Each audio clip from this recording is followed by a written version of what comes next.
Violencia y terror son dos caras de la misma moneda. A veces creemos que la violencia únicamente es dar golpes o maltrato físico, o gritar o humillar a la persona. La verdad, esto no siempre es así. La violencia es un espectro. Esto significa que tiene muchas formas y dentro del espectro de la violencia existe también la violencia sexual. Por eso ya hablamos en la sesión 3 acerca de las situaciones o los comportamientos que entran dentro de la clasificación de la violencia sexual. Por eso se llaman abusos deshonestos, porque la violencia es una forma de abuso. Pero para el tema de hoy vamos a ver específicamente acerca de la violencia. La violencia siempre implica una diferencia de poder. Donde hay esta diferencia, pues no hay equilibrio. Y el poder y la fuerza podríamos decir que es más pesado de un lado que del otro y se utiliza para someter a la otra persona. O sea, estamos utilizando el poder para controlar, para dominar, para someter. Entonces, agredir es un mecanismo de supervivencia porque desde hace millones de años que el hombre apareció en la Tierra, ha tenido que hacer uso de la fuerza y la violencia, pues para defenderse y poder sobrevivir de los peligros de la naturaleza. Entonces nuestros cerebros aún tienen esas estructuras cerebrales que nos preparan para luchar o para correr cuando hay algún tipo de amenaza. Pero pues en la vida moderna ya no vivimos en los peligros que había antes cuando vivíamos en la vida salvaje. Entonces la pregunta que viene aquí es ¿por qué agredimos? Y la respuesta está en el miedo. Con mucha frecuencia, las personas que han sufrido y han experimentado situaciones de miedo, miedo profundo, se van a convertir o tienen mayor posibilidad de convertirse en personas violentas. Acerca del abuso sexual, se sabe que es un tipo de violencia sexual, pero también es una forma de agredir o humillar a la víctima. A veces estos sentimientos de hostilidad no son conscientes, especialmente cuando el agresor considera que la víctima le provoca celos o por considerar a la víctima como competencia o como un enemigo, que este tipo de celos son muy a nivel inconsciente por lo general y por supuesto es un tipo de comportamiento que podemos considerar como enfermizo y lastimoso, pero pues a final de cuentas, agredir es una forma de humillar, de hacer menos y de deshumanizar a la persona. Y es un acto que viene impulsado por el odio y detrás del odio se esconde el miedo, que es lo que ya hablamos, el miedo.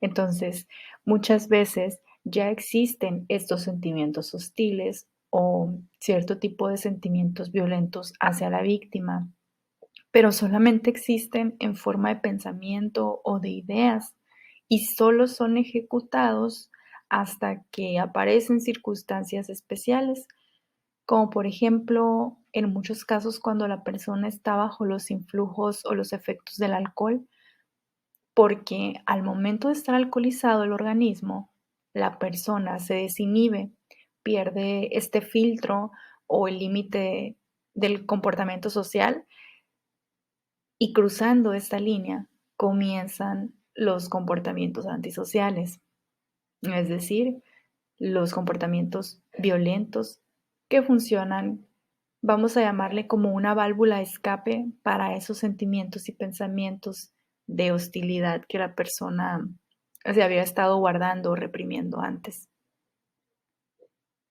Por más sutil, por más ligero que sea, a veces es difícil de reconocer que cargamos con este tipo de pensamientos o sentimientos que son oscuros, que son hostiles.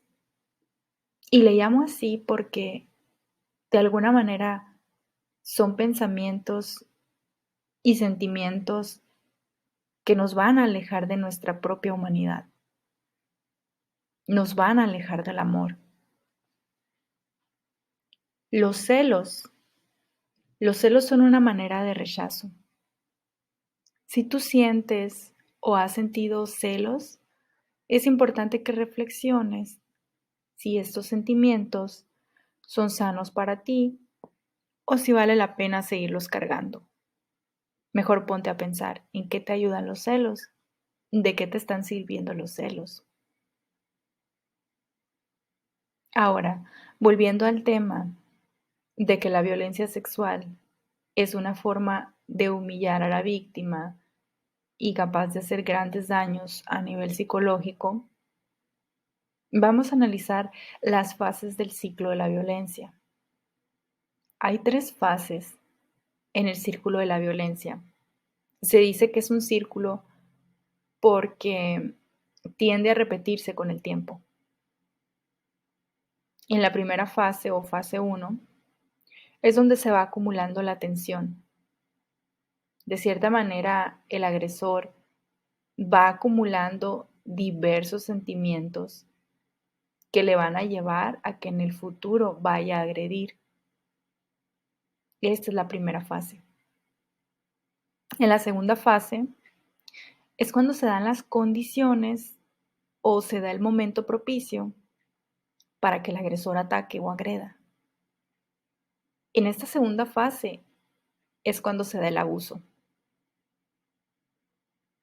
Es lo que también le podríamos llamar la fase de agresión o la fase de explosión, la segunda fase. Y por último tenemos la fase 3. Esta fase le llamamos la luna de miel, que obviamente es un nombre metafórico porque es una fase donde aquí predomina la calma, la tranquilidad. Después del abuso viene este periodo de calma y lo más importante de esta fase es que el agresor, aunque sabe que su comportamiento estuvo mal, sabe que lo que hizo no está bien, va a buscar en su mente la manera de justificar por qué lo hizo. Va a buscar motivos, va a buscar pretextos o razones para justificar el por qué actuó de esa manera errática. Y si en el caso del abuso sexual, el agresor no ha sido descubierto o no se le ha puesto un alto y todavía tiene la manera de seguir en contacto con la víctima, este va a volver a buscar acercarse a la víctima, ya sea con regalos o tratándole bien a la víctima, siendo amable, o bien también puede ser que dentro de esa amabilidad le diga a la víctima que él o ella tuvo la culpa del abuso o que él o ella provocaron que el agresor le agrediera y se comportara de esa manera. Y aunque esto suena muy macabro porque es algo totalmente distorsionado, el propósito que tiene este tipo de discursos, este tipo de pensamientos, únicamente es confundir a la víctima. Y al confundir a la víctima, al mismo tiempo le hace sentir culpa. Y esto pues únicamente va a hacer que pasen dos cosas. Una, que la víctima guarde silencio, o bien, dos, que siga reproduciéndose el ciclo de la violencia sexual. Entonces, lamentablemente, en muchos casos, cuando caemos en la fase 3 de la tranquilidad, volvemos a la fase 1, donde se vuelve a acumular la tensión, y de la fase 1 vuelve la fase 2, la fase del abuso, la explosión, la fase de la agresividad, la fase del ataque. Y por eso decimos que es un ciclo, porque tiende a repetirse. Únicamente se detiene si se hace justicia al respecto.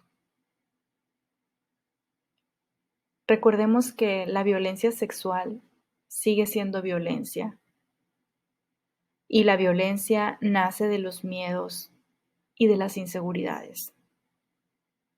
Por eso en la siguiente sesión vamos a dedicar más a profundidad ese tema.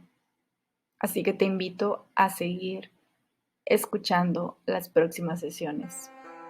Nos vemos en la próxima.